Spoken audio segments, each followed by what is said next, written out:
Buenas tardes a todos mis queridos amigos. Es un verdadero placer estar nuevamente con ustedes después del descanso de Semana Santa. Espero que se la hayan pasado muy bien. Vamos a continuar con el desarrollo del estudio de lo que es la ley de contrataciones, ya para ir terminando los principales procedimientos. Recuerdan que en la última clase estuvimos hablando sobre el régimen de cotizaciones. Eh, eh, por favor, me confirman si se escucha bien, si se logra ver bien mi imagen y la presentación que les estoy compartiendo. Todo perfecto, licenciado. Buenas tardes. Todo claro, Lick. Gracias, gracias. Mucho gusto de saludarles nuevamente. El día de hoy quisiera que hablemos un poco de las posibles incidencias que se pueden dar dentro de un procedimiento de licitación o de cotización. Eh, Déjenme tratar de explicar. Hemos estudiado el procedimiento de licitación y de cotización, que son, yo diría que las dos modalidades más importantes para la adquisición de bienes de parte del Estado. Son las dos que más me interesan que comprendamos. Sobre todo vimos que la licitación se va a hacer cuando la adquisición que pretendamos llevar a cabo pues se exceda de los 900,000 quetzales. Mientras que la cotización la vamos a realizar cuando la compra, la contratación que queremos llevar a cabo excede los 90,000, pero no excede de los 900,000 quetzales. Yo creo que en eso ya estamos bastante claros. Y en las últimas sesiones estuvimos hablando del procedimiento. Yo aquí les hice un resumen donde ponemos a la par los pasos de una licitación pública según nos pudimos estudiar y los pasos de una cotización que, como les decía yo en la última clase, la idea original del legislador es que sí fueran procedimientos realmente distintos. La idea original, cuando se hizo la ley de contrataciones en el año 92, es que la licitación fuera un procedimiento público, competitivo. Por eso es que en la licitación se hacían publicaciones para que cualquier persona que estuviera interesada en hacer ofertas se enterara y pudiera presentar su oferta. Mientras que en la cotización, en su diseño original, pues lo que se buscaba es como la contratación no era de un monto muy elevado, la entidad que estuviera haciendo la contratación seleccionaba algunas entidades que fueran proveedoras y les pedía una cotización. Era algo así como a solicitud de la entidad contratante. Sin embargo, con esa búsqueda constante o permanente que tenemos por hacer más transparentes las adquisiciones del Estado, se le fueron haciendo reformas y reformas a la ley de contrataciones de tal forma que actualmente, cuando uno compara un régimen de licitación pública y un régimen de cotización, son prácticamente iguales. Los dos son concursos competitivos, públicos.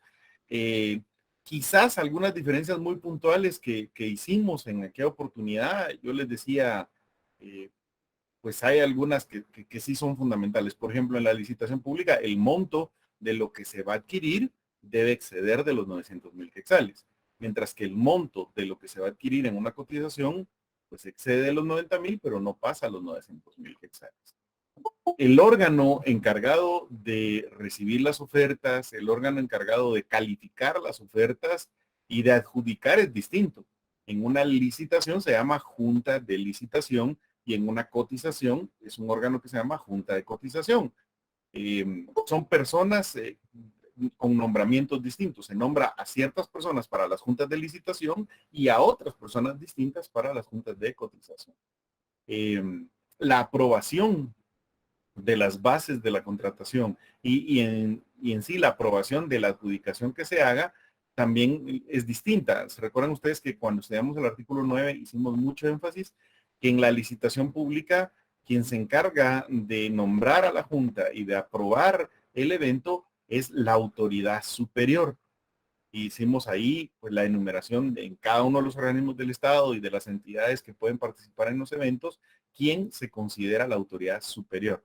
Y a ellos es a quienes corresponde pues aprobar las licitaciones y nombrar la junta de licitación. Mientras que en la cotización es distinto, porque en la cotización el nombramiento de la junta de cotización y la aprobación del evento le corresponde a la autoridad administrativa superior, que es distinto. Hicimos varios ejemplos para tratar de descifrar eso que regula el artículo 9 de la ley de contrataciones. Esa es otra diferencia. Ya en cuestiones de trámite, aquí creo que lo pueden ver muy bien con la diapositiva que estamos proyectando. De alguna manera, en la licitación pública, eh, quizás lo más evidente o las diferencias más marcadas en una licitación pública y una cotización es que en la licitación se le hace publicidad no solo a través de Guatecompras, sino que se publica también en el diario oficial. Que al final de cuentas, con la ley esa de avisos electrónicos, el diario oficial también pues es una publicación en un portal de internet, en el portal del diario de Centroamérica. Y después de hecha esa publicación, para la presentación de ofertas tiene que mediar un plazo no menor de 40 días calendario. Eso es como muy puntual. La publicidad se hace a través de Guatecompras y del diario oficial y el periodo para permitir la participación de oferentes es amplio, son no menos de 40 días calendario.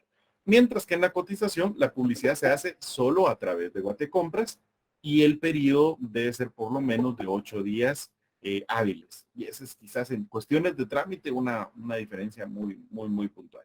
Otra diferencia es que las ofertas en una licitación se presentan en un sobre cerrado, se presentan en plica, la junta de licitación abre las plicas, procede a calificar que llena requisitos y luego procede a calificar quién ha hecho la mejor oferta. Mientras que en la cotización las ofertas no se presentan en plicas, sino que se presentan de forma electrónica. Pero por lo demás, ustedes pueden ver que prácticamente con todas las reformas que se le ha hecho a la ley, el procedimiento entre una licitación y una cotización son pues muy parecidos. Es realmente más de buscar qué diferencias podemos encontrar para poder ubicarlos o contextualizarlos adecuadamente. Ahora bien, si ustedes no tienen ninguna duda así muy puntual respecto de esos trámites, sería importante decirles que esos trámites los estudiamos pensando en que no surge ninguna eventualidad, pensando en que todo se hace, digamos, como debería de ser sin mayores problemas o dificultades. Lo cierto es que en cada procedimiento de licitación o de cotización pueden surgir una serie de incidentes que de alguna manera van a afectar en la tramitación y que es lo que el día de hoy quisiéramos estudiar juntos. Lo que vamos a estudiar el día de hoy eh, puede darse tanto en una licitación como en una cotización. Algunos ejemplos. En una licitación o una cotización, podemos encontrarnos con que después de haberse publicado las bases para esa licitación o esa cotización, la entidad se da cuenta que se equivocó en algún aspecto de las bases o se da cuenta que era necesario agregar alguna característica del bien o de los productos o de los servicios que quiere contratar y desea hacer una modificación de las bases. Eso que en un principio no lo permitía la ley, actualmente con una reforma se lo agregaron, tanto en la licitación como en la cotización, y eso es algo que podría surgir dentro del trámite de las licitaciones y cotizaciones. Es una incidencia que podemos estudiar el día de hoy, cómo se debe manejar según la ley. Otro tema puede ser que dos o más oferentes se pongan de acuerdo, ya sea entre ellos mismos o incluso que se pongan de acuerdo con algún empleado o algún funcionario de la entidad que está haciendo el evento. Y en ese caso, hagan un pacto para obtener una adjudicación ilegalmente y contraria a los intereses del Estado. En este supuesto, con la reforma que le hicieron a la ley, ellos podrían incurrir en un delito que se llama pacto colusorio o colusión, como se le conoce, y habrá que estudiar. Es una posible incidencia dentro de los trámites de licitación y de cotización. También se puede dar que los oferentes lleguen el día y hora señalado, digamos, en una licitación, presentan su oferta, pero cuando se abre la plica, la Junta verifica que no cumple los requisitos de forma que se le pidieron en las bases. Y entonces puede rechazar ofertas. Lo mismo que en una cotización. Puede ser que se presenta la cotización, la oferta, y cuando la Junta califica esas ofertas no cumplen requisitos. Aquí estamos hablando de requisitos de forma, que eso es algo bien común y que es una incidencia que podría generar el rechazo de una oferta. Y eso es algo que se ve muchísimo en la práctica y habrá que ver cómo lo trata o cómo lo maneja la ley. O por ejemplo, que se hace un proceso de licitación o de cotización y el día y hora señalados solamente una persona hace su oferta. ¿Qué hacemos en los supuestos en que solamente hay un oferente? O el caso inverso. ¿Qué pasa si hacemos la publicación, se hacen todas las convocatorias, las publicaciones y el día de hora señalado nadie presenta ofertas? ¿Qué pasa ante la ausencia de ofertas? También habrá que estudiar. En general, este cuadro, lo que le quiero decir es que durante el trámite de una licitación o de una cotización, podemos encontrar varias situaciones que, digamos, son extraordinarias, anormales, y que yo en términos generales le llamo incidencias que se van dando dentro de la tramitación. En especial, me gustaría mucho que le pongamos énfasis a lo que son las inconformidades, que es una nueva figura que agregaron a la ley con una reforma, y el tema de los recursos administrativos, que entiendo pues que ustedes ya han llevado procesal administrativo y que han entendido que en el derecho administrativo la posibilidad de impugnar las resoluciones administrativas es algo muy importante que garantiza efectivamente que el particular pueda defenderse frente a posibles abusos de la administración pública, siempre en la vía administrativa, ¿verdad? Entonces también le vamos a dar mucho énfasis al tema de los recursos administrativos. Este es en general lo que yo quisiera que desarrollemos el día de hoy. Como siempre, mis amigos, si ustedes van teniendo alguna duda, algún comentario que quieran ir haciendo, por favor solo van levantando electrónicamente ahí la manita y yo les voy concediendo la palabra. Me gustaría mucho. A mí me gusta mucho más las clases cuando son más dinámicas, más participativas. Extraño mucho las clases presenciales, eso era la dinámica que se arma es pues mucho más enriquecedora. Permite que los dos, tanto ustedes como usted, su servidor, podamos aprender más. Pero mientras eso podemos regresar, que espero que sea pronto, pues utilicemos los recursos que tenemos y ya que tenemos la posibilidad aquí de interactuar, porfa, si tienen cualquier duda o cualquier comentario, lo podemos ir haciendo ahí, ¿verdad? Como hemos acostumbrado. Hablemos del primer supuesto o la primera incidencia que nos pudiera surgir. Esto, decirles que eso no se daba antes. Cuando la ley se emitió, las bases se tenían que estudiar y redactar muy bien porque una vez publicadas las bases, todo el evento se tenía que hacer conforme esas bases y no se permitía la modificación. Lo cierto es que eso generaba muchos problemas prácticos porque cuando ya se han publicado las bases y de pronto nos damos cuenta de que en las bases se cometió algún error o no se incluyó una característica o algo que es importante, pues realmente la ley no daba la posibilidad de modificarlas y lo que había que hacer era continuar todo el procedimiento y luego al finalizar el procedimiento prescindir del evento y volver a hacer un nuevo evento con nuevas bases. Como eso generó mucha dificultad práctica, se hizo una reforma, le agregaron en el caso de la licitación el 19 bis y en el caso de la cotización el 39 bis. Y establecieron que sí se puede hacer esa modificación, pero veamos cómo. Por favor, alguno de ustedes que me ayude dándole lectura al 19 bis de la ley de contrataciones, que la tengan ahí a la mano y si no, pues yo se los puse ahí en la diapositiva para guiar un poco. ¿Quién quiere leer?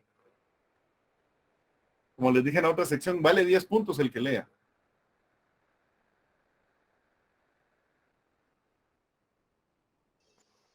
Sí, Lo leo yo, sí, licenciado. gracias, Claudia. Este, Se ganó 10 puntos. Artículo 19, perdón, artículo 19 bis. Sí. Modificaciones a las bases de licitación. La entidad contratante en el curso de una licitación y antes de la presentación de ofertas. Haga una pausa, perdone Claudia, yo que la interrumpa, pero son aspectos que hay que ir señalando. Lo primero que tenemos que ver es que nos da un plazo. Se dan cuenta que puede ser durante el transcurso de la licitación, pero antes de la presentación de ofertas. Si ya se presentaron las ofertas, entonces ya no se puede hacer. Siga, por favor. Puede modificar las bases de licitación, para lo cual debe publicar las modificaciones en Guatecompras. A partir de la publicación de la modificación, las personas interesadas contarán con un plazo no menor de 8 días hábiles para presentar sus ofertas. Sí, ¿qué significa esto? Bueno, se publicaron las bases de una licitación. Normalmente, como ustedes vieron en el esquema, después de publicadas, las personas que están interesadas, las entidades que quieren hacer una oferta, descargan esas bases y empiezan a preparar su oferta.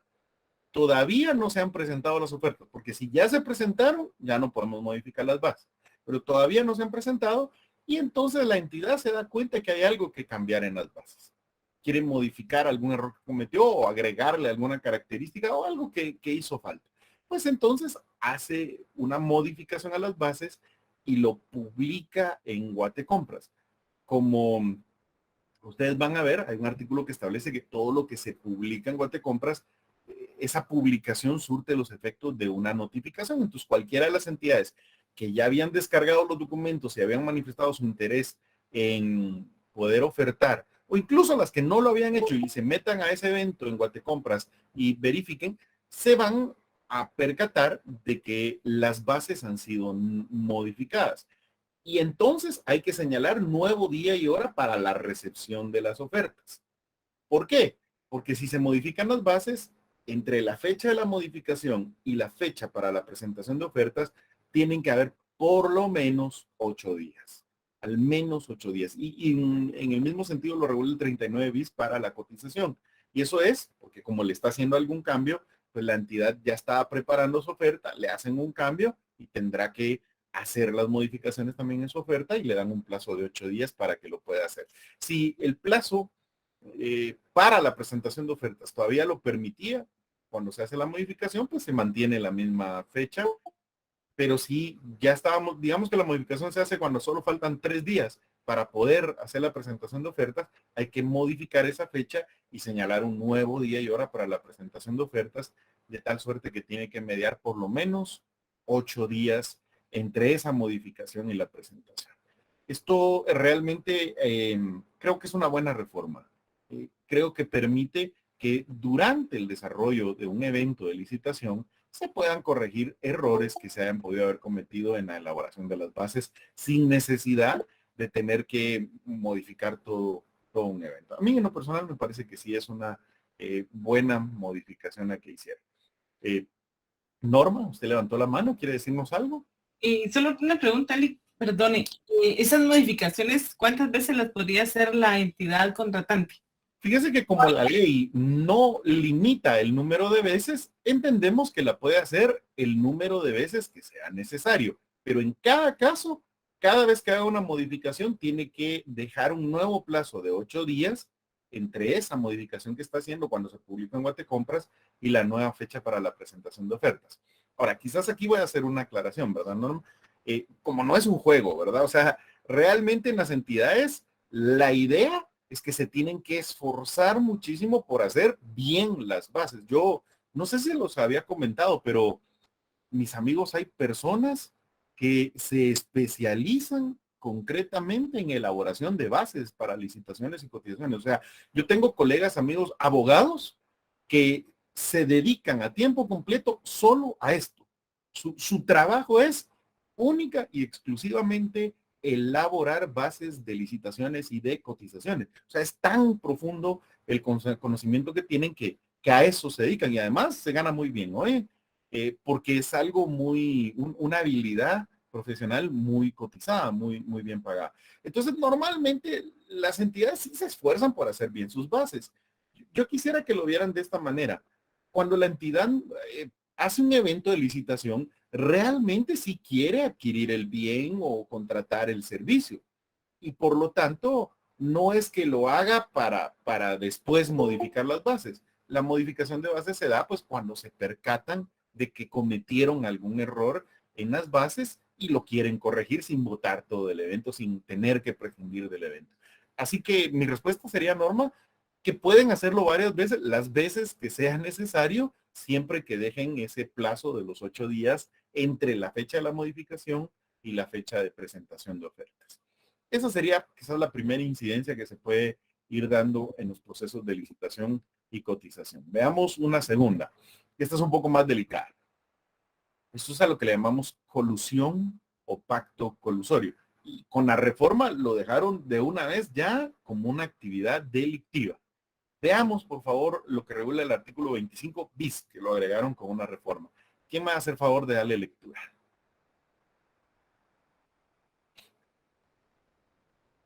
¿Alguien por ahí que me haga favor de leerlo? ¿Está en la pantalla o lo pueden leer de su propia ley, que sería mejor? Cristian. Artículo 25 bis. Comete el delito de pacto colusorio en las adquisiciones públicas. Quien realice un convenio, acuerdo, decisión, recomendación colectiva o práctica concertada o conscientemente paralela en la presentación de ofertas en procesos de adquisición pública, que tenga por objeto o produzca el efecto de impedir, restringir o afectar la libre competencia en un determinado proceso o acto. Hagamos una pausa y analicemos este primer párrafo. Mire qué interesante. Regularon un delito dentro de una ley administrativa, poca técnica, ¿verdad? Lo que ellos tenían que hacer es que si quieren regular un delito, ese delito lo tendrían que haber colocado en el Código Penal. Y aquí solo hace la referencia, pues que puede cometerse este delito de pacto colusorio en los términos del Código Penal. Pero bueno, está regulado expresamente en la ley de contrataciones. Y básicamente lo que el delito establece es que hay dos personas que se ponen de acuerdo, se concertan, se hacen de alguna manera un convenio, un acuerdo o toman la decisión para que en un proceso de licitación no exista verdadera competencia. Le pongo un ejemplo así muy sencillo o muy simplificado, porque esto, pues como es una actividad delictiva, cada vez es más sofisticado y pueden llegar hasta temas en que es bien difícil detectarlo. Pero pongamos un ejemplo sencillo. Digamos que una entidad pública, un ministerio, hace un evento para presentar ofertas sobre aire acondicionado y pone las características del aire acondicionado que desea, de los aparatos de aire acondicionado que desea contratar. Y yo tengo una empresa que se dedica a eso, a la venta de aparatos de aire acondicionado. Imagínese usted que esos aparatos de aire acondicionado yo normalmente los vendo en 5,000 quetzales cada uno de los aparatos. Pero en esta licitación yo quiero obtener un mayor precio. Entonces me pongo de acuerdo. Ahí viene la característica de este delito. Es ponerse de acuerdo con otras empresas y les digo, miren, yo voy a ofertar los aparatos a 50,000 quetzales. Fíjense, pues estamos hablando de un precio mucho mayor del valor real. Son 5,000, yo los voy a ofertar a 50,000. Obviamente que es una oferta alta, pero para que me lo adjudican a mí, yo me pongo de acuerdo con otras entidades y les digo, ustedes ofértenlo a 55,000, a 60,000, a 75,000. ¿Con qué interés? Cuando ustedes oferten demasiado alto, la oferta más baja va a ser la mía y la entidad me la va a terminar adjudicando. Y la ganancia que tengamos nos la repartimos.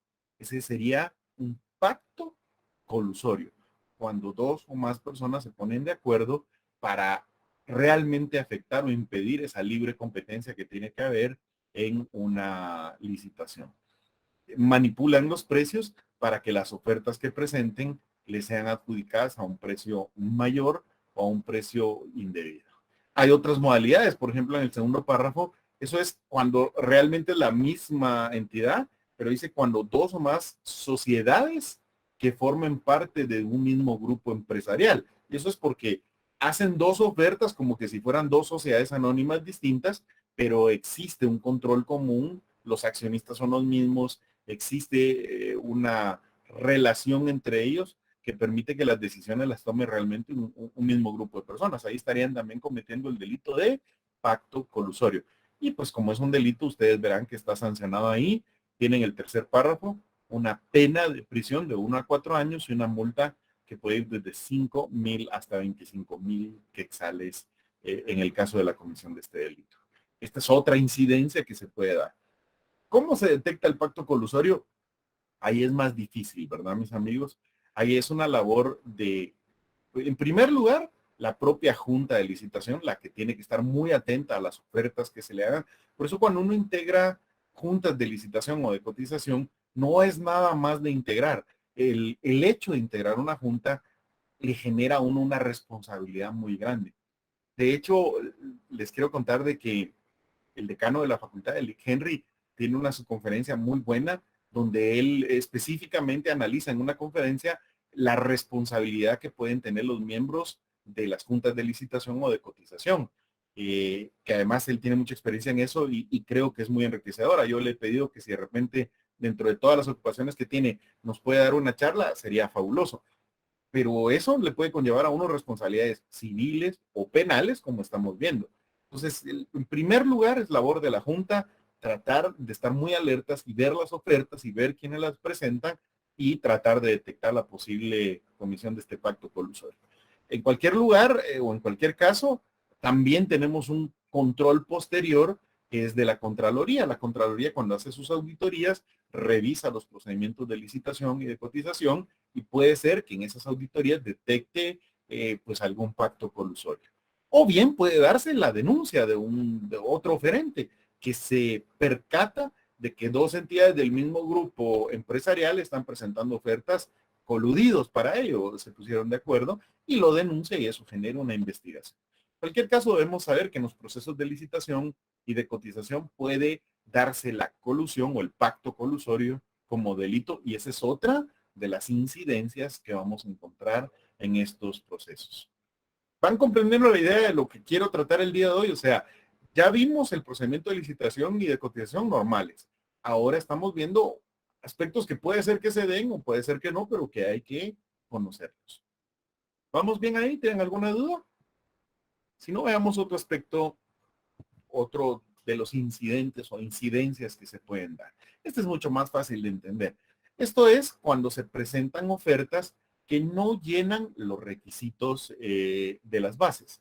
Y entonces eso genera un rechazo de la oferta. Veamos primero cómo está regulado ahí en el artículo 30 de la ley. ¿Quién me hace favor de darle lectura al artículo 30? Cualquiera de ustedes, mis amigos. Hoy están como muy poco participativos, muy dormidos, ¿verdad? Pero bueno, avancemos. Sandy. Rechazo de ofertas. La Junta de Licitación rechazará, sin responsabilidad de su parte, las ofertas que no se ajusten a los requisitos fundamentales definidos como tales en las bases. Una pausa ahí, por favor, Sandy. Perdone que la interrumpa, pero esto es importante. Quiero que noten que no es cualquier requisito.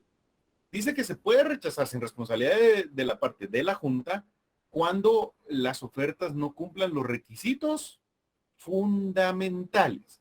Y entonces la gran pregunta sería, bueno, pero ¿cuáles son requisitos fundamentales y cuáles de los requisitos que se piden no son fundamentales? Porque lo que puede generar un rechazo es los que no cumplan con los requisitos fundamentales. Y ahí mismo nos da la respuesta, dice, definidos como tales, o sea, definidos así como fundamentales en las propias bases. O sea, cuando la entidad hace la publicación del evento, en sus bases dice, para la presentación de ofertas se tienen que llenar estos requisitos. Y tiene un listado de 10 requisitos. Y de esos 10 requisitos, del 1 al 7 son fundamentales. ¿Qué quiere decir? Que si no se cumple con esos requisitos, se puede rechazar la oferta. Ahora, habrá que hacer la aclaración que normalmente lo que hacen es que definen que todos los requisitos que están pidiendo son requisitos fundamentales y entonces con cualquier requisito que le falte a una oferta rechazan las mismas. Eso es lo más común que encontremos en la práctica. Otro motivo para rechazar, siga la lectura ahora, por favor, Sandy. ¿O cuándo? O cuando los precios, calidades u otras condiciones ofrecidas sean inconvenientes para los intereses del Estado. En este caso, fíjese que esto es más interesante.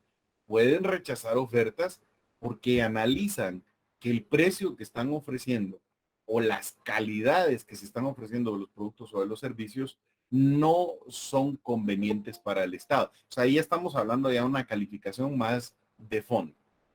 Ahora bien, ¿qué pasa con los requisitos que no sean fundamentales? Leamos ahí, por favor. Los requisitos no fundamentales contemplados en las bases podrán satisfacerse en la propia oferta o dentro del plazo común que fije la Junta. Dentro de este mismo plazo se llenarán los requisitos formales que no se hubieran cumplido satisfactoriamente al presentar la oferta. Sí, fíjese que introduce dos conceptos que hay que ir analizando. Dice, los requisitos que no sean fundamentales, o sea, aquellos requisitos que en las bases no los pusieron como fundamentales, se pueden subsanar al mismo momento en que se presenta la oferta o en el plazo que les dé la Junta para subsanar a todos los oferentes. Pero luego introduce algo también muy importante. Dice, dentro de ese plazo que les da para subsanar, se deben llenar aquellos requisitos formales que no se hubieran cumplido. Y ahí eso genera muchísima discusión. ¿Qué debemos de entender por requisitos formales? Bueno, van a ver ustedes que a veces, por ejemplo, en las ofertas pide que toda la oferta vaya debidamente foliada.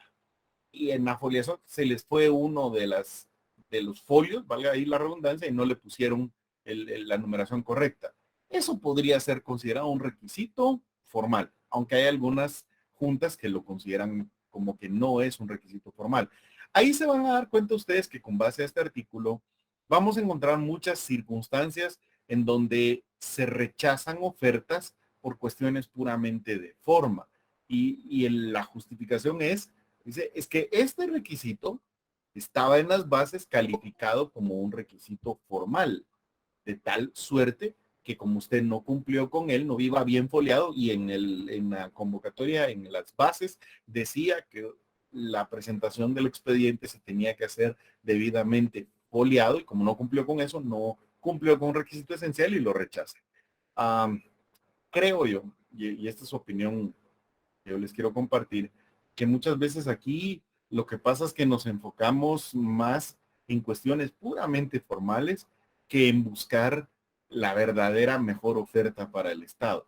Y con base a esto, muchísimas veces, cuidado, se quitan oferentes que estaban haciendo buenas ofertas para el Estado, pero que incumplieron con algún requisito formal que fue calificado como, digamos, fundamental por la Junta y eso implica su rechazo. Muchísimas veces uno mira que le terminan adjudicando a una entidad que ofreció un precio mucho más alto. Y uno dice, este no tiene sentido, si están ofreciendo el mismo producto a un precio mucho más alto. Y la justificación de la Junta dice, sí, pero uno de los documentos que presentaron no tenía legalización notarial de firmas y por lo tanto rechazamos esa oferta. Cuidado, aquí la Junta tiene que ser como muy cuidadosa, la ley le da la salida ahí. Si son requisitos de forma, le puede fijar un plazo para subsanarlo. Si son requisitos no fundamentales, le puede fijar un plazo para subsanarlo. El rechazo debería ser solo para cuando no se cumplan requisitos fundamentales en eso. Por ejemplo, que no estén ofreciendo la calidad o el producto que efectivamente se había requerido en las bases. Eso sí es algo fundamental. O no están ofreciendo el tiempo de entrega que se había requerido en las bases. Eso es algo fundamental. En general, pues, decirles que quizás ustedes no le den mucha trascendencia al estudio de un artículo así de manera aislada. No sé cómo transmitir esta idea. Este artículo mal aplicado puede generar que se rechacen ofertas que son buenas ofertas para el Estado y que se termine adjudicando a las peores ofertas para el Estado. Sin embargo, este artículo, bien aplicado, puede permitir la depuración de ofertas que no cumplan con requisitos fundamentales. Es importante el estudio de este artículo y de seguro que les voy a poner un casito de este artículo en el examen por si les sirve para los que están poniendo la debida atención. ¿Vamos bien? Si seguimos sin dudas, pasemos a otra posible incidencia en el artículo 31. Esta es una de las que más me gustan a mí. Puede ser que hacemos una publicación de las bases, una licitación pública, dejamos los 40 días que establece la ley y el día y hora señalados solamente llega un oferente. ¿Qué hacemos ante esta situación? A ver, ¿quién me ayuda con la lectura del artículo 31? Si quiere yo, licenciado. Gracias, Norma. Si a la convocatoria a la licitación se presentare únicamente un oferente, a esta se podrá adjudicar la misma, siempre que a juicio de la Junta de Licitación la oferta satisfaga los requisitos exigidos en las bases y que la proporción sea conveniente para los intereses del Estado. En caso contrario, la Junta está facultada para abstenerse de adjudicar. Así es, mire qué interesante, a mí me gusta mucho el artículo. Vamos a ver, si hicimos la publicación como la ley manda, dejamos pasar el plazo que la ley establece y el día y hora señalado solo llega un oferente, pues la Junta procede a calificar su oferta. Y si la oferta llena los requisitos que las bases establecían, eso es lo primero. Segundo, la propuesta que está haciendo, la oferta que está haciendo es conveniente a los intereses del Estado. Quiero que noten que implica de todos modos una calificación. No es nada más que, como es la única oferta, se lo voy a adjudicar. No, tengo que ver si realmente es algo conveniente para los intereses del Estado y en ese supuesto porque como cumple los requisitos y es algo que sí le conviene al Estado, la Junta le puede adjudicar, aunque solo exista un oferente. Si la Junta cree que la oferta no llena los requisitos, pues entonces no le adjudica. Incluso como vimos, si esos requisitos son fundamentales, la rechaza y entonces estaríamos en un supuesto de que no hay ofertas. Pero si llena los requisitos y la oferta, la Junta estima que no es conveniente a los intereses del Estado, porque el precio es muy alto, porque las condiciones son muy onerosas, porque la calidad del producto no es la que pretendían, etcétera, etcétera, etcétera. Si no lo cree conveniente, puede abstenerse de adjudicar y se dice ahí que el evento quedó desierto porque no hay oferentes convenientes para el Estado. Pero si la oferta es conveniente, pues se le puede adjudicar, aunque solo sea un oferente según el artículo 31. Relacionado con esto, otra incidencia que nos podemos encontrar es el supuesto en que no existan ofertas. O sea, hicimos todo el evento, se pasaron los 40 días. Fíjese que yo me enfoco más en la licitación, pero recuérdese que esto aplica tanto para la licitación como para la cotización, ¿verdad? Pues pasó el plazo que la ley establece y nadie llega y nadie hace ofertas. ¿Qué hacemos en ese supuesto? Háganos favor, Norma, de leer el artículo 32. Muy bien. En el caso que a la convocatoria a la licitación no concurriera ningún oferente, la Junta levantará el acta correspondiente y lo hará del conocimiento de la autoridad administrativa superior respectiva, para que se prorrogue el plazo para recibir las ofertas. Si aún así no concurre algún oferente, la autoridad superior quedará facultada a realizar la compra directa a que se refiere el artículo 43 de esta ley. Muy bien. Si se dan cuenta, contiene un procedimiento muy claro. El día y hora señalado, la Junta llega y está esperando que le presenten las ofertas. Pasan los 30 minutos que tiene para la recepción de ofertas y nadie se presenta a hacer ofertas. Ellos, paso número 1, tienen que redactar el acta haciendo constar que estuvieron presentes, que esperaron el tiempo que la ley establece y que no hubo ninguna oferta. Y eso lo ponen de conocimiento de la autoridad superior, elevan el expediente con una providencia a la autoridad superior, haciéndole ver que no se presentaron ofertas.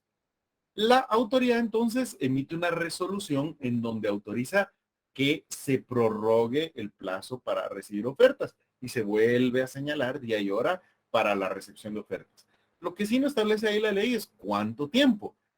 Pero bueno, yo diría que si para la presentación de las ofertas originales la ley nos decía por lo menos 40 días, en esta prórroga por lo menos deberían de ser 40 días. Pero bueno, puede ser más o menos porque la ley no señala un plazo específico para él.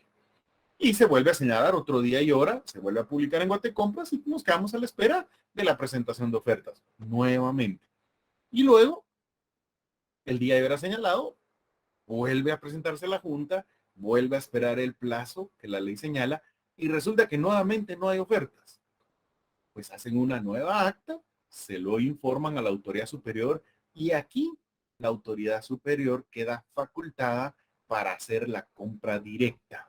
En este caso, ¿verdad?, del bien o la contratación del servicio, porque se hizo el procedimiento de licitación y al no haber oferentes, pueden hacer una compra directa. Esto se puede dar. Esto yo sí lo he visto en un par de oportunidades. Y bueno, la ley establece la salida o la solución a esta posible incidencia ahí en el artículo 32.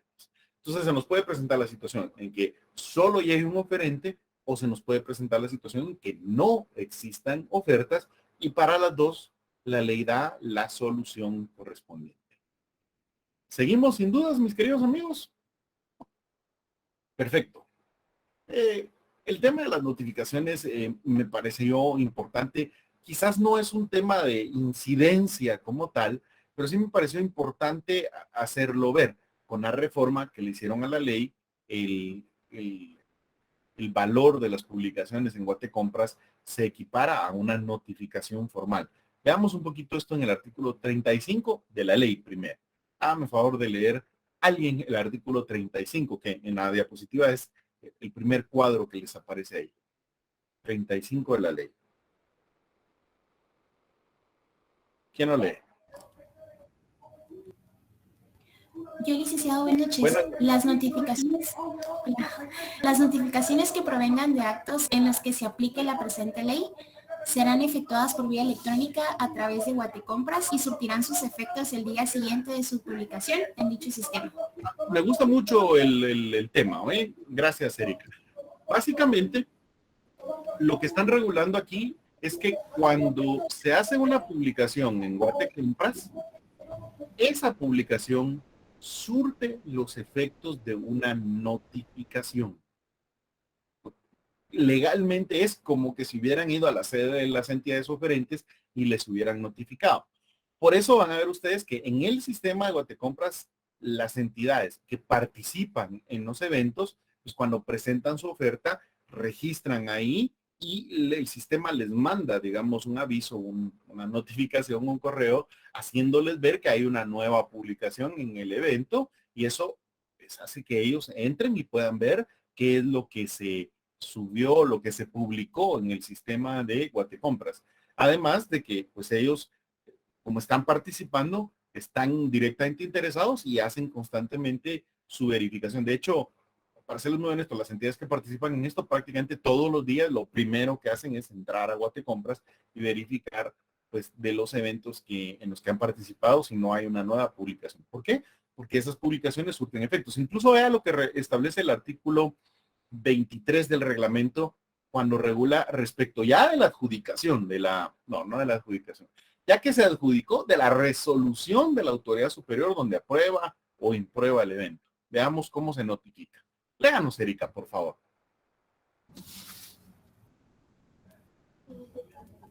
En el caso que la autoridad apruebe, impruebe o prescinda de la adjudicación que se refiere al artículo 36 de la ley, deberá publicarse en el sistema Guatecompras el documento respectivo dentro de los 2 días hábiles siguientes de emitida la decisión correspondiente. Y esa publicación surte los efectos de una notificación.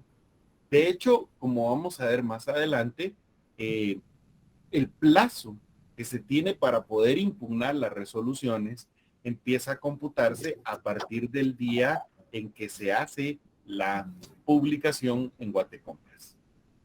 ¿Estamos? Una incidencia, o así lo quise plantear para que lo estudiáramos, es cómo se notifican las resoluciones que se van emitiendo, cómo se le hace saber a las partes todos los actos que van transcurriendo, ocurriendo durante una licitación o una cotización, pues se van publicando en Guatecompras, que además es un sistema que a mí, en lo personal, me parece magnífico. Yo creo que hacia eso nos tendríamos que dirigir en todos los procedimientos administrativos e incluso en los judiciales. Yo sí soy muy partidario del tema de, en términos generales le llaman el gobierno electrónico, y es la utilización de los medios que da las tecnologías de la información moderna para poder agilizar y para poder automatizar y poder llevar a cabo procedimientos. Otro de las incidencias, entonces, es el tema de las notificaciones. Bien, este es quizás uno de los que más me interesan de lo que vamos a estudiar el día de hoy. Con reformas que le hicieron a la ley de contrataciones, introdujeron un nuevo concepto, ¿cómo decirle?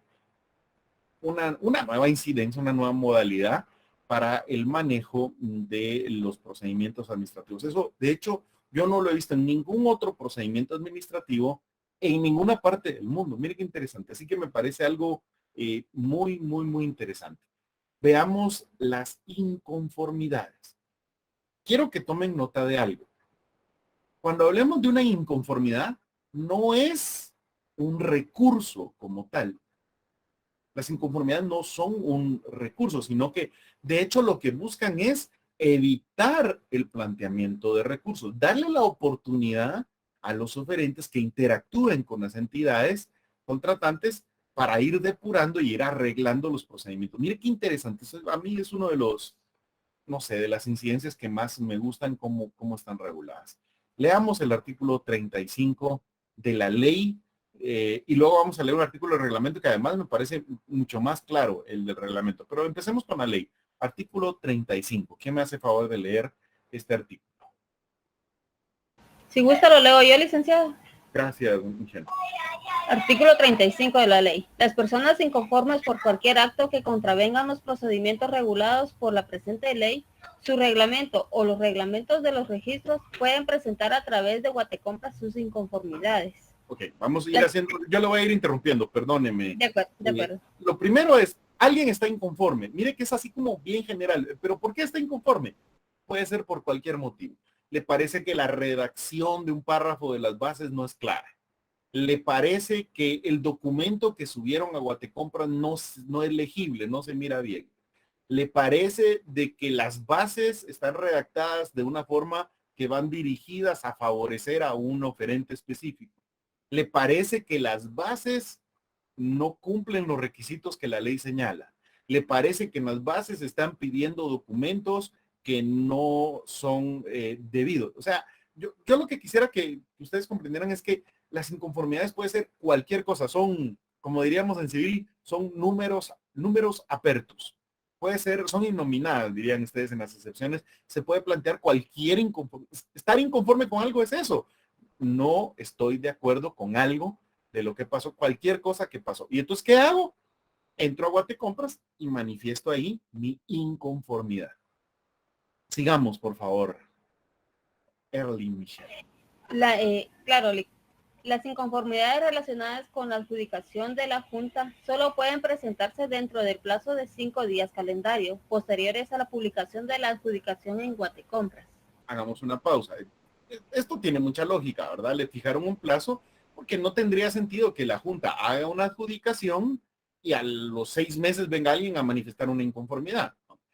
Si no está de acuerdo con la adjudicación que hizo la Junta, puede presentar una inconformidad contra eso. Pero para eso sí tiene un plazo de 5 días para presentarla. Si no la presentó en 5 días, entendemos que no tiene ninguna inconformidad. Y cuidado aquí, eso no significa que usted no pueda impugnar las resoluciones. Quiero hacer la separación. Las impugnaciones, los recursos son otro tema. Las inconformidades no están vinculadas con los recursos. De hecho, a mí me encanta, porque la idea de las inconformidades es evitar el planteamiento de recursos. O sea, si usted está inconforme con algo, manifiéstelo para que la entidad lo pueda arreglar o que le pueda responder, porque de hecho tiene obligación. Sigamos leyendo ahí, por favor, compañera. Claro, tanto la Junta como la entidad contratante que reciba una inconformidad debe responderla a través de Guatecompras en un plazo no mayor de 5 días calendario a partir de su presentación. Claro, o sea, tienen una obligación, están obligados a responder las inconformidades. Si no responden una inconformidad, el procedimiento está viciado y puede ser que lo anulen posteriormente. Entonces, usted presenta cualquier inconformidad y miren que de veras, yo incluso les iba a traer algunas capturas de pantalla para que vieran, pero prefiero como ejercicio pedirles que ustedes se metan a Guatecompras, que busquen procedimientos de licitación que estén en trámite o que ya hayan finalizado y que se metan específicamente ahí a las inconformidades y lean algunas de las inconformidades. Hay ocasiones en que uno dice, bueno, pero esto, aquí la gente está inconforme por todo. No importa, cualquier inconformidad que sea presentada por cualquier persona, la entidad tiene la obligación de responderla siempre a través de Guatecompras o a través de una publicación que hacen ahí. ¿Vamos bien ahí? Termino la lectura y luego le doy la palabra ahí, Claudia. A consecuencia, Michelle. Claro, a consecuencia de una inconformidad, la Junta podrá modificar su decisión únicamente dentro del plazo señalado. Contra esta decisión, por no ser un acto definitivo, no cabrá recurso alguno. Una pausa. Lo vamos a analizar y luego leemos el último párrafo. Si usted presenta una inconformidad y cuando usted la presenta, la Junta dice, no, pues tiene razón, aquí sí efectivamente nos equivocamos y la Junta puede cambiar su decisión previa, pero eso sí, lo tiene que hacer dentro de esos 5 días que tenía para responder la inconformidad y cuando responde le dice, revisamos inconformidad, efectivamente usted tiene razón, lo vamos a corregir de esta manera y cambiamos nuestra decisión. Y esta decisión que están tomando no puede ser impugnada porque no es todavía una decisión definitiva. La decisión definitiva, como ustedes van a ver, en un procedimiento de licitación y de cotización, la decisión definitiva es únicamente aquella que aprueba la adjudicación. Y quiero que noten algo. Ni siquiera es la adjudicación que hace la Junta. La Junta adjudica, pero después de adjudicar se recuerdan que eleva el expediente a la autoridad superior y la autoridad superior es la que lo aprueba. Esa es la decisión que se considera definitiva y esa es la que puede ser objeto de una impugnación. Vea, por favor, el último párrafo, Michelle. Claro, contra la resolución definitiva emitida por la entidad contratante podrá interponerse en la fase respectiva una inconformidad.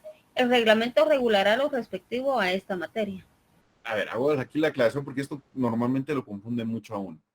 Cuando ya la entidad superior aprueba la adjudicación, esa es la decisión definitiva. Y contra esa decisión yo puedo impugnar con un recurso administrativo, que lo vamos a ver más adelante. Sin embargo, la ley también me da la posibilidad, en lugar de impugnarlo con un recurso, de promover una inconformidad. Si yo presento una inconformidad, ellos tienen la obligación de responderme dentro de los 5 días y a partir de ahí ya tendré, si todavía estoy inconforme, si todavía creo que no se respetó la ley, tendré el plazo para poder plantear el recurso correspondiente. O sea, me da todavía chance de plantear la inconformidad. Quiero que noten que dice, podrá interponerse una inconformidad. Podrá, no es algo obligatorio. Si yo no estoy de acuerdo con la resolución que aprueba, puedo impugnar de una vez con un recurso administrativo. Pero como aquí la idea es simple y sencillamente ir depurándolo y evitar los recursos, también puede plantear su inconformidad y se lo tendrán que corregir. A mí me encanta este sistema de inconformidades. Claudia, ¿usted tiene alguna duda sobre esto? Sí, licenciado, es que me quedé pensando, por ejemplo, en este artículo faculta a cualquier persona para hacer la denuncia, digamos, en Guatecompras. Pero, por ejemplo, si yo quiero denunciar un pacto colusorio, ¿es el mismo procedimiento o sería, por ejemplo, con el Ministerio Público o...? Bien, como vimos, el pacto colusorio es un delito, ¿verdad, Claudia? Y por lo tanto, digamos que la denuncia de un delito habría que hacerla ante los órganos encargados de la persecución penal. No sé qué tanto han visto en penal, pero yo les recuerdo rapidito. La denuncia usted la puede presentar ante la policía, ante el Ministerio Público o ante un juez. Pero en cualquier caso, la policía y el juez lo que van a hacer es remitir esa denuncia al Ministerio Público, porque el encargado de la persecución penal es el Ministerio Público. O sea que la vía sería presentar su denuncia al Ministerio Público. Pero si usted quiere presentarlo a la policía, lo presenta a la policía y o lo remiten al MP o lo puede presentar incluso ante un juzgado y él lo remitirá al MP para que investigue. En cualquier caso, Claudia, nada le impide presentarlo como una inconformidad y de hecho es muy común ver que alguna entidad oferente denuncia que existe un pacto colusorio entre otras entidades a través de una inconformidad. En cualquier caso, aquí la Junta tiene dos obligaciones. La primera, estudiar la inconformidad y responderla dentro de los 5 días. Y la segunda, como se está enterando de la posible comisión de un delito y ellos son funcionarios públicos, tienen la obligación de denunciarlo ellos al Ministerio Público. Así que yo, si su pregunta es ¿dónde presento o cómo lo hago? Yo le diría que son distintos caminos para llegar al mismo lugar. Si lo que está denunciando es la existencia de un pacto colusorio, si lo presenta como inconformidad, la Junta le debe resolver su inconformidad, pero además tiene que remitir la denuncia al Ministerio Público. Es obligatorio para ellos. Si lo que está denunciando es un pacto colusorio, usted también puede acudir directo al Ministerio Público o a la policía o a un juzgado, porque estamos hablando de un delito, lo que se está denunciando. Norma, su pregunta. Sí, no, solo hacer mención aquí que hablaba como 5 días calendario, aquí cuenta sábados y domingos, y como la inconformidad se sube a Guatecompras, por eso es, ¿verdad? Porque se sube al sistema. Me imagino que por eso. Mire, yo, la verdad con esto del manejo de los plazos en la ley de contrataciones, yo más bien siento que se enredaron demasiado. Mire que algunos plazos le ponen ellos calendario, otros le ponen hábiles, en otros no le ponen. Yo creo que hubieran seguido las mismas reglas generales de la ley del organismo judicial, que nos dicen que todo plazo que esté en días, computaremos solo los días hábiles. Me parece que eso hubiera sido lo mejor. Pero bueno, como lo regularon específicamente, cuando dice aquí calendario, pues contamos todos los días, incluso sábados y domingos, y usted puede presentar su inconformidad. Como es a través de Guatecompras, no hay ningún problema. Igual, si fuera la denuncia de un pacto colusorio, denuncias usted las puede presentar de forma electrónica y a través de internet al Ministerio Público las 24 horas, los 7 días. O puede ir al Ministerio Público, que ellos tienen una oficina de atención permanente, y eso permanente significa que está abierta las 24 horas, los 7 días de la semana. Así que para esto, para denunciar o para manifestar inconformidades, la ley es muy abierta. ¿Por qué? Bueno, porque La idea de las reformas y de esto de las inconformidades es precisamente garantizar la mayor transparencia en las contrataciones del Estado. Vea lo que el reglamento regula sobre esto de las inconformidades. Tiene un artículo extenso en el artículo 22, pero me interesa sobre todo el primer párrafo, porque lo demás quizás es muy extenso para desarrollarlo, establece todo un procedimiento y todo ahí, que realmente no me interesa tanto, pero el primer párrafo me gusta mucho su redacción. Léanos, por favor. Ahí nos había hecho favor de darle lectura. ¿Quién estaba leyendo? Bueno, cualquiera de ustedes que me ayude a leer el artículo 22 del reglamento.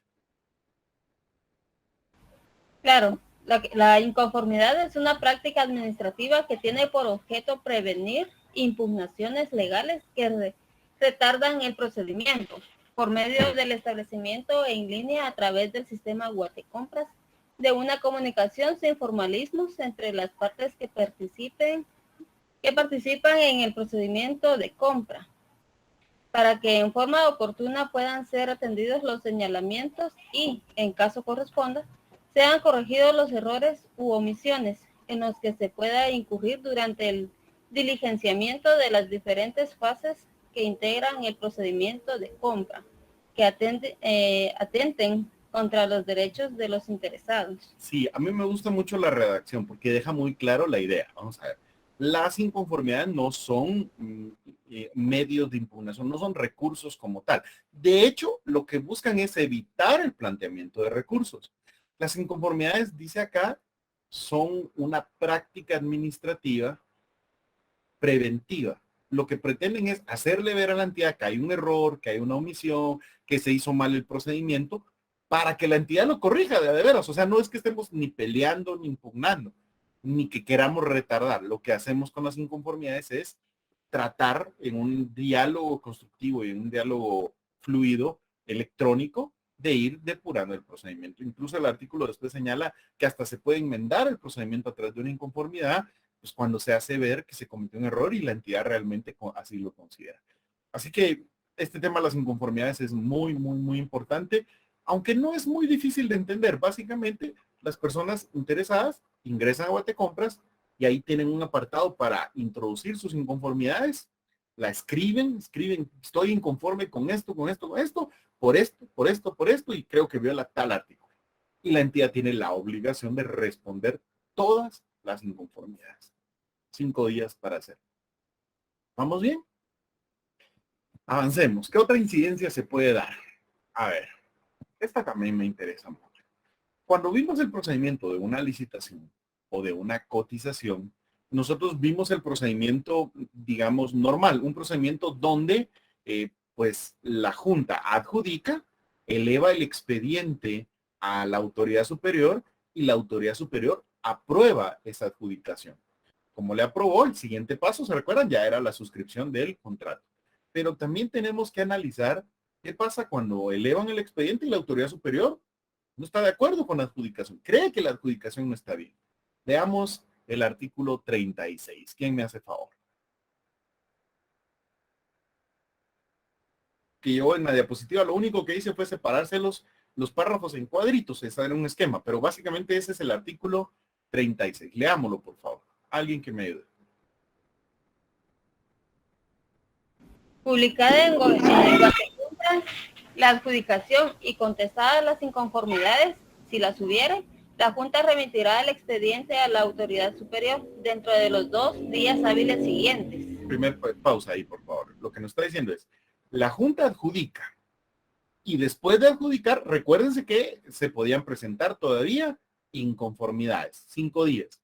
Si después de resueltas las inconformidades, después de que se adjudicó y se resolvieron las inconformidades, la Junta tiene que elevar el expediente a la autoridad superior. ¿Qué puede hacer la autoridad superior? Sigamos, por favor, Michelle. La autoridad superior aprobará o improbará lo actuado por la Junta, con causa justificada, de conformidad con lo establecido en la ley, dentro de los 5 días de recibido el expediente. La autoridad superior dejará constancia escrita de lo actuado. Segunda pausa. La entidad pues tiene que revisar el expediente, ver que el expediente se ajusta al procedimiento que la ley establece y sobre todo ver la calificación que la Junta hizo y la adjudicación que hizo. Si la autoridad superior cree que esa adjudicación está bien hecha, emite una resolución que aprueba la adjudicación que se hizo. Pero si la entidad cree que la adjudicación que la Junta hizo no está acorde a derecho, no adjudicó bien, no es la mejor oferta, puede emitir una resolución improbando la adjudicación. Eso sí, es una resolución que tiene que ir debidamente motivada. Decirle por qué motivos no aprueba esa adjudicación. Emitida esta resolución, nosotros vimos el primer camino. Cuando lo aprueba, ¿se recuerdan? Después de eso sigue la suscripción del contrato. Pero ahora veamos el otro camino, el camino accidentado, digo yo, donde la autoridad superior imprueba la adjudicación. ¿Qué hace entonces? Tercer párrafo, Michelle. Dentro de los 2 días hábiles posteriores a la decisión, la Junta devolverá el expediente a la autoridad superior, quien dentro de los 5 días hábiles subsiguientes podrá aprobar, improbar o prescindir de la negociación. Haga la pausa. Fíjese pues. Perdón, es que se fue al párrafo, digamos, de arriba. Y si se da cuenta, el caminito que le dibujé era el de la derecha. Perdón, licenciado. Continúo. Si la autoridad superior imprueba lo actuado por la Junta, deberá devolver el expediente para su revisión dentro del plazo de 2 días hábiles posteriores de adaptada la decisión. Claro, que tiene mucha lógica. Como está improbando, le regresa el expediente a la Junta y tiene 2 días para hacerlo. ¿Qué hace la Junta? Ahora sigamos el caminito. La Junta, con base en las observaciones formuladas por la autoridad superior, podrá confirmar o modificar su decisión original en forma razonada, dentro del plazo de 5 días hábiles de recibido el expediente. Revisará lo actuado y hará la adjudicación conforme a la ley y las bases. O sea que la Junta, como está recibiendo una improbación de la autoridad superior, tiene que revisar otra vez lo que hizo. Y tiene un plazo ahí de 5 días para volver a emitir una resolución en la cual confirma la adjudicación que hizo, porque dicen, nosotros lo hicimos bien y ya lo revisamos y creemos que está bien, pero tiene que razonarle cada uno de los puntos que la autoridad superior le hizo ver al improbar. O bien, pues sí, tiene razón la autoridad superior y nosotros vamos a modificar nuestra decisión y vamos a cambiar la adjudicación. Vuelve entonces a adjudicar, ya sea confirmando la adjudicación original o modificándola. Y luego lo eleva otra vez a la Junta. Veamos, Michelle. Ahora sí, dentro de los 2 días hábiles posteriores a la decisión, la Junta devolverá el expediente a la autoridad superior, quien dentro de los 5 días hábiles subsiguientes podrá aprobar, improbar o prescindir de la negociación. Ahora tiene 3 opciones. Como ya improbó, ¿verdad? Lo regresó a la Junta y la Junta o ratificó o modificó su decisión y lo vuelve a elevar. La autoridad superior vuelve a estudiarlo y puede aprobarlo y continuamos con el trámite normal y suscribimos el contrato. Improbarlo, que es lo que establece el siguiente párrafo. Si lo imprueba, en caso de improbar, se notificará electrónicamente a todos los oferentes a través de Guatecompras dentro de los 2 días siguientes y luego se concluye el evento.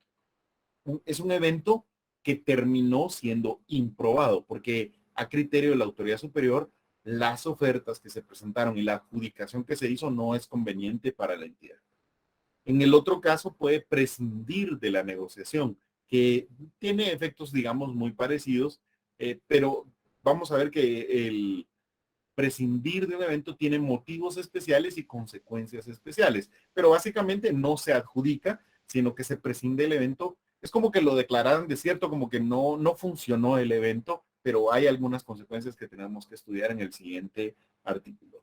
Es decir, esto es muy importante y le voy a explicar por qué. Por 2 motivos. Primero, la responsabilidad de un procedimiento de licitación no es solo de la Junta. Yo les dije hace un momento que quienes integran una Junta tienen una responsabilidad legal por sus actuaciones, que puede ser desde civil, desde multas que les pueden imponer, administrativa, de multas que les pueden imponer, civil por daños y perjuicios que causen, o incluso penal por la posible comisión de delitos. Pero no son los únicos responsables en una licitación. La adjudicación que ellos hacen al final de cuentas es revisada y aprobada por la autoridad superior. Y por lo tanto, la autoridad superior también es responsable de todas las adjudicaciones que se hagan. Esto es bien importante, porque normalmente cuando posteriormente se inician persecuciones penales o procedimientos administrativos, normalmente la Contraloría se dirige solo contra los miembros de la Junta, pero realmente es la autoridad superior la que termina aprobando la adjudicación y por lo tanto tienen una responsabilidad compartida ahí. ¿Vamos bien? Y la segunda, o el segundo motivo por el que es importante esto, es porque esta decisión de la autoridad superior, esta resolución que emite la autoridad superior, se considera la resolución definitiva de un procedimiento de licitación y por lo tanto esta es la decisión que puede ser objeto de un recurso administrativo. Todo lo que vimos anteriormente en el trámite de la licitación, pues eran, digamos, hechos administrativos que se van dando, procedimientos, etapas del procedimiento, pero el procedimiento administrativo se considera que concluye con esta decisión, con la aprobación de la adjudicación o la improbación de la adjudicación, y esta es la resolución que puede ser objeto de un recurso administrativo, ninguna otra antes. Antes podemos plantear inconformidades, como ya vimos, pero recursos solo contra esta resolución. ¿Vamos bien ahí? Veamos en el artículo 37 el derecho de prescindir, que va vinculado o va de la mano. ¿Quién me lee?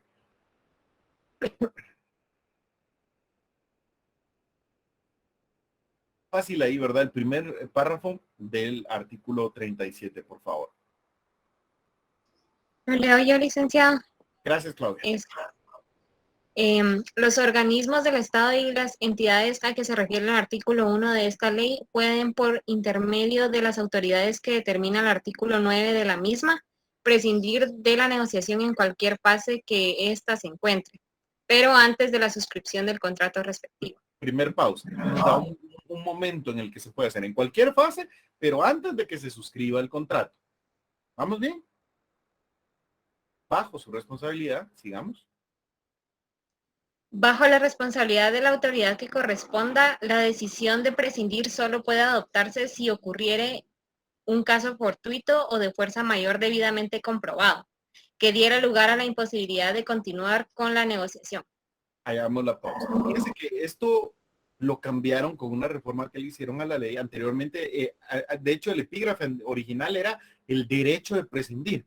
Y era cuando la entidad consideraba que ninguna de las ofertas era adecuada, tenía el derecho de prescindir. Ahora no se maneja de esa manera.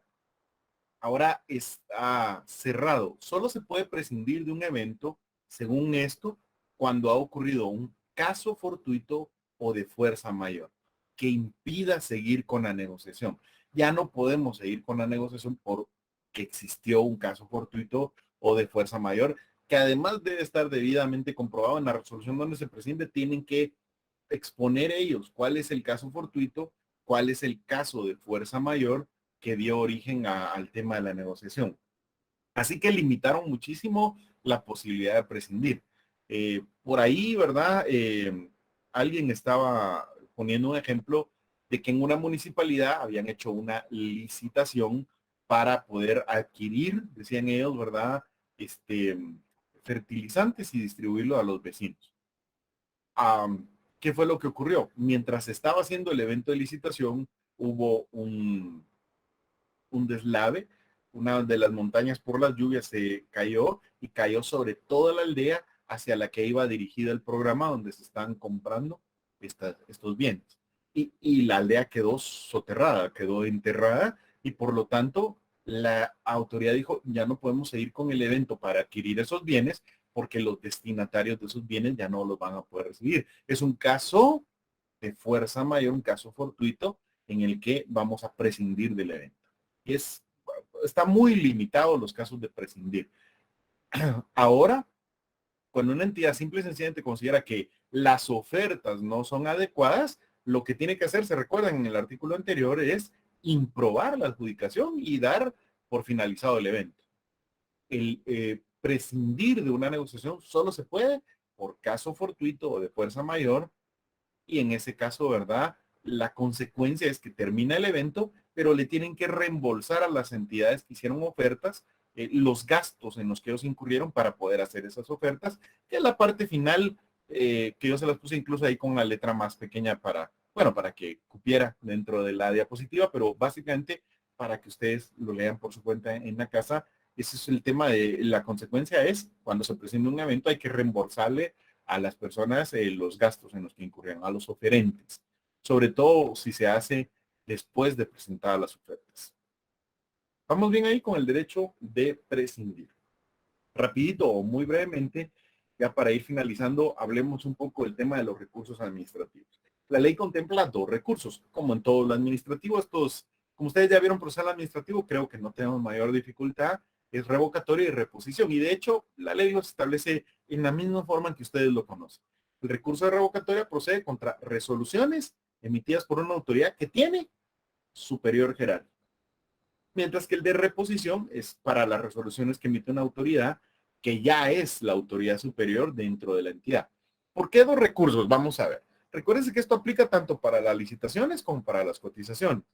Se recordará usted que en las licitaciones es la autoridad superior la que aprueba. Recuérdense que los recursos, según lo que acabo de explicar, proceden solo contra la resolución en la que se aprueba la adjudicación o la resolución en la que se imprueba la adjudicación o la que prescinde también podría ser objeto. Esa es la decisión administrativa que se puede impugnar con recursos. Si la emitió la autoridad superior, como ya no tiene superior jerárquico arriba de él, entonces planteamos reposición. Pero recuérdense que también hay casos en los que la cotización, por ejemplo, la aprueba o la imprueba la autoridad administrativa superior, que se llama autoridad administrativa superior para los efectos de contrataciones. Pero como vimos, esta autoridad tiene todavía superior jerárquico dentro de la institución. ¿Se recuerdan ustedes que pusimos un ejemplo muy puntual? Porque yo trabajo en el organismo judicial y decíamos que en el organismo judicial los eventos de licitación deben ser aprobados por la Corte Suprema de Justicia en pleno, como autoridad superior. Contra la resolución que la Corte Suprema de Justicia emite aprobando una adjudicación, lo que procedería sería reposición. ¿Por qué? Que la Corte Suprema es la autoridad superior y ya no tenemos a dónde acudir. Pero los eventos de cotización, se recuerdan que vimos que la autoridad administrativa superior, ahí en el organismo judicial, es el gerente general. En este caso, la resolución que emite el gerente general, la gerente general en nuestro ejemplo, es una resolución que aprueba o que imprueba un evento de licitación, una adjudicación, y esa se impugnaría con revocatoria. ¿Por qué con revocatoria? Porque el gerente sí tiene todavía superior, que es el pleno de la Corte Suprema. Entonces ahí lo que hay que ver es quién emite la resolución y verificar si tiene superior o no. Si tiene superior, nos vamos con revocatoria. Si no tiene superior, planteamos reposición. ¿Vamos bien?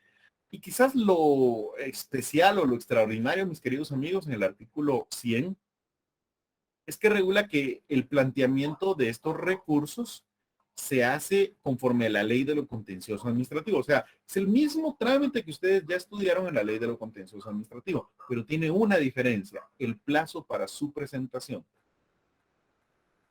Únicamente en los casos de contratación pública que provengan de la aplicación de la presente ley, se interpondrán los recursos que anteceden dentro de los 10 días hábiles siguientes al de la notificación.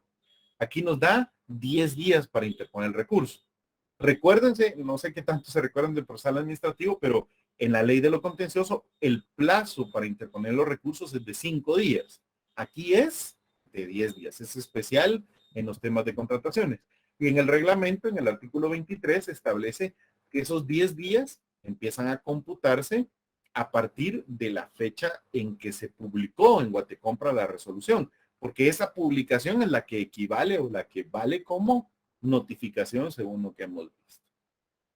¿Estamos bien ahí? Luego el trámite, todo lo relativo, los requisitos, el trámite, la forma de resolverlo, es el trámite de la ley de lo contencioso administrativo. La única diferencia es que en lugar de 5 días, son 10 días para su planteamiento en materia de contrataciones públicas. Me dicen si tienen alguna duda o vamos bien. Hoy los veo muy callados, mis queridos amigos. Por último, este es quizás lo más complejo de lo que tenemos que ver el día de hoy, pero yo voy a tratar de darles mi opinión lo más sencillo que se pueda. Cuando se resuelvan los recursos administrativos, ahí se agota la vía administrativa. Como ustedes recordarán, en administrativo, los recursos administrativos los resuelve la propia entidad administrativa, la autoridad superior de la entidad administrativa. Y por lo tanto es básicamente un control, digamos, interno, un control administrativo contra las resoluciones que se emiten. Pero en muchas ocasiones, las decisiones que se han tomado en la vía administrativa, las personas no están de acuerdo y van a acudir a la vía judicial. Y aquí nuestra ley separa en tres la posibilidad de acudir a la vía judicial. El camino normal es acudir al contencioso administrativo. Eso está en el artículo 102, que establece toda controversia relativa al incumplimiento, interpretación y aplicación de los efectos de los actos y resoluciones a las que emiten las entidades a las que se refiere el artículo 1 de la presente ley, así como los casos de controversias derivadas de los contratos administrativos después de agotada la vía administrativa, que es esto de los recursos, se someterán a la jurisdicción del Tribunal de lo Contencioso. O sea, este es el camino normal. Si planteamos un recurso administrativo contra esa resolución que adjudicaba y el planteamiento de ese recurso lo tramita la autoridad superior y lo resuelve sin lugar, ahí se agota la vía administrativa y lo que podemos hacer es acudir al proceso de lo contencioso administrativo. Con la salvedad que al acudir al proceso de lo contencioso, ese no tiene efectos suspensivos. Empieza a tramitar el proceso de lo contencioso, pero la resolución administrativa queda desde el punto de vista administrativo firme y por lo tanto se sigue con el trámite, se suscribe el contrato y se empieza con la contratación. Ya será después el Tribunal de lo Contencioso el que, si se percata de que efectivamente la resolución estaba mal, podrá revocarla y tomar las medidas correspondientes. Vamos bien ahí, o sea, el 102 nos da el camino normal. El camino normal es acudir al contencioso administrativo. Hay otro camino que lo da el artículo 103 y es que en el contrato que se suscriba se someta el asunto al arbitraje. Pero quiero que noten algo aquí. Aquí ya no estamos hablando de la impugnación de la resolución de la adjudicación, sino que aquí le adjudicaron, la autoridad superior aprobó y luego se suscribió un contrato con la entidad a la que se le había hecho la adjudicación. Y en el contrato se pacta una cláusula de arbitraje. Si se pactó una cláusula de arbitraje en ese contrato, las controversias que surjan con motivo de ese contrato, no las vamos a llevar a lo contencioso administrativo, sino que las sometemos a arbitraje, porque hay una cláusula de arbitraje. En otras palabras, este artículo regula que el Estado, si tiene la facultad de someter los conflictos que se deriven de los contratos administrativos a arbitraje. Y el más complejo de todos es el 103 bis, que establece que, vea esta redacción, se consideran de índole civil y de la jurisdicción ordinaria las cuestiones en que el derecho vulnerado sea de carácter civil y aquellas en que emanen de actos en que el Estado haya actuado como sujeto de derecho privado. Esto es lo más complejo de todo, porque aquí lo que hay que determinar es que lo que se está reclamando no es un interés del Estado como tal, sino que se está reclamando un interés particular, aunque derive de un contrato celebrado con el Estado. El ejemplo que damos normalmente es el siguiente. Se dice que vino el Estado y contrató con una entidad privada o con un particular un arrendamiento, donde el particular le dio en arrendamiento al Estado un bien inmueble. Quiero que noten algo. Celebraron el contrato de arrendamiento. El Estado tomó posesión del bien y lo está ocupando. Y el Estado no le paga las rentas al propietario. Pues entonces el propietario tendrá derecho de reclamar el pago de esas rentas y pedir la desocupación del bien, como lo tiene cualquier propietario que ha dado en arrendamiento un bien. Pero ahí el interés que está en juego no es un interés público, sino que es el interés del dueño de ese bien. Entonces ahí el derecho vulnerado es de carácter privado, de derecho civil, y eso se somete a los juzgados civiles. Pues ahí lo que hace es el propietario del bien dice, celebré un contrato de arrendamiento con el Estado y el Estado no me ha pagado las rentas, solicito que usted como juez ordene el desalojo y el pago de las rentas atrasadas en un juicio sumario civil común y corriente. Cuando la controversia se refiere al cumplimiento de un contrato administrativo y lo que está en juego son intereses del Estado, pues entonces nos vamos al contencioso administrativo, a menos que haya acuerdo de arbitraje, entonces nos vamos a la vía arbitral. Básicamente nos da 3 distintos caminos en la vía judicial que hay o que se pueden seguir. Eso es lo que teníamos con ustedes para el día de hoy, con todas las posibles incidencias que se pudieran dar en una licitación o en una cotización. Yo, pues como siempre, agradeciéndoles muchísimo su atención, su paciencia.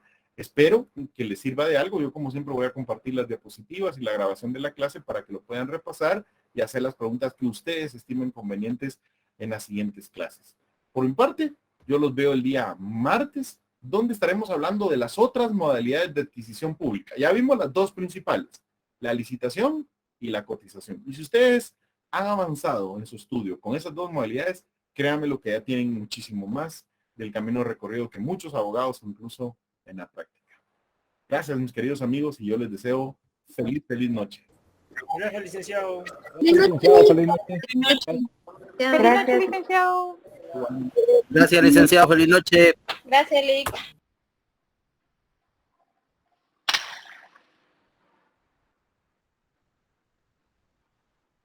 Buenas noches, Lick.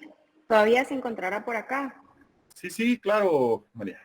Lick, Dígame. perdone, voy a activar mi cámara. Fíjese que yo tengo una duda, no es con respecto a la clase, pero muy curiosamente vi que usted fue el asesor de tesis porque estaba buscando un poco de doctrina al respecto. Y es sobre la vía de apremio. Es una cuestión personal. ¿Se la podría preguntar rapidito, si no le molesta? Sí, claro, con gusto.